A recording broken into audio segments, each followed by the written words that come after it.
আর এত কম ভিডিও হয়েছে না। এই দেখেন গুগল ম্যাপে আমাদেরকে নদী দেখাইছে, নদীর অবস্থা। আমরা আসছি নদীতে ঘুরতে, সুনামগঞ্জে এদিকে আইসা নদীতে ঘুরতে। তা নদী থেকে যে নদীর সাইডে যে দেখেন খাল, ওইটার মধ্যে অনেক সুন্দর শাপলা কচুরি বানার ফুল ফুইটা আছে, কি সুন্দর দেখা যাচ্ছে কচুরি বানার ফুলগুলা দেখার মতন। তবে নদীতে একটুকুও পানি নাই।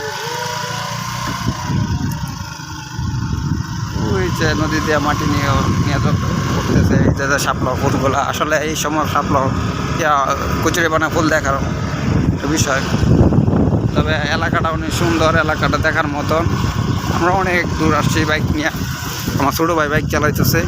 গাড়ি রাস্তাঘাট অনেক ভাঙা চড়া, তারপরেও গাড়ির টান সর্বোচ্চ 20-25-30 কম উঠানো হয়ে যায় না, এই অবস্থা রাস্তা। আশা করি তারপরেও অনেকটা এর দিকে এলাকায় এসে ঘুরে ভালোই লাগলো।